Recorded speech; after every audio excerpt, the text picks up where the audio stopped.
Le système de gestion de l'offre, c'est un des points de désaccord principaux dans nos négociations commerciales avec les États-Unis. La gestion de l'offre, c'est un système qui contrôle l'exploitation et la vente de 4 produits au Canada. Le lait, les œufs, le poulet et la dinde. La façon que ça fonctionne, c'est qu'à chaque année, le gouvernement détermine par une étude de marché quelle quantité de chacun de ces produits-là a été consommée au Canada. Il se base là-dessus pour estimer ça va être quoi la demande de chacun de ces produits-là l'année qui s'en vient et divise cette demande totale-là parmi tous les producteurs au Canada de ces 4 produits-là. Chaque producteur reçoit un permis de produire la quantité de l'aliment contrôlé qui lui est assigné cette année-là. Et ça assure que l'offre totale de ces produits-là au Canada reste stable et donc que les prix restent stables aussi. C'est pour ça que ça s'appelle la gestion de l'offre. Évidemment, je simplifie beaucoup, le système est beaucoup plus compliqué que ça en pratique, mais pour nos besoins, c'est assez. Le système de gestion de l'offre a essentiellement 2 raisons d'être. Le premier, c'est de garder les prix stables, comme on l'a mentionné, mais le deuxième, c'est aussi de s'assurer qu'il n'y ait pas de monopole qui s'établit dans les industries de l'œuf, du lait, du poulet ou de la dinde. En divisant la production totale permise parmi plusieurs producteurs différents, on s'assure que les petits producteurs vont être capables de compétitionner avec les gros, en leur assurant une part de marché garantie et un prix relativement stable.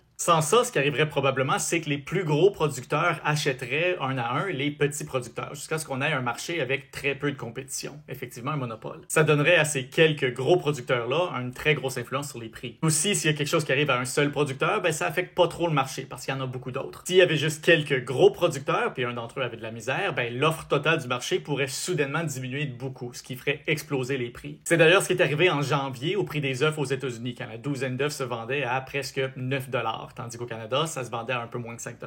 La stabilité des prix fait aussi que l'industrie a besoin de beaucoup moins de subventions que ce qu'on voit dans d'autres pays comparables, comme en Europe ou aux États-Unis par exemple. Mais il y a des critiques au système de gestion de l'offre aussi. Entre autres que c'est une économie de planification centrale, c'est-à-dire que c'est le gouvernement qui contrôle la production et ultimement les prix. Ça fait que même si les prix sont plus stables, ils sont aussi en moyenne un peu plus élevés qu'ils seraient sans système de gestion de l'offre. Et ultimement, c'est le consommateur qui paye la différence. Aussi, parce que c'est conçu pour que presque toute la demande canadienne soit remplie par des producteurs canadiens, ça laisse très peu de place pour les producteurs étrangers. Et ça tend à accrocher avec nos partenaires commerciaux internationaux, pas juste les États-Unis, mais l'Europe et les pays pacifiques aussi, parce que c'est une mesure protectionniste. Il y a un peu de place pour des importations étrangères dans le système, surtout s'il y a des pénuries au Canada, mais en pratique, vraiment pas beaucoup. Et les importateurs qui dépassent les limites d'importation internationale payent des tarifs qui sont de plus en plus gros à mesure qu'ils dépassent les limites. Alors, si vous avez vu des messages comme de quoi le Canada impose des tarifs de 200 ou même 300% aux États-Unis pour le lait et le poulet, ça vient de là. En théorie, c'est le montant maximal, mais en pratique, c'est très rare que quelqu'un paye réellement ce montant de tarif-là. Même si la gestion de l'offre est un peu controversée localement et surtout internationalement, ça reste quelque chose qui est politiquement très populaire. En grande partie parce qu'il y a beaucoup de petits agriculteurs à travers le Canada qui en ont besoin pour pouvoir rester compétitifs dans le marché canadien.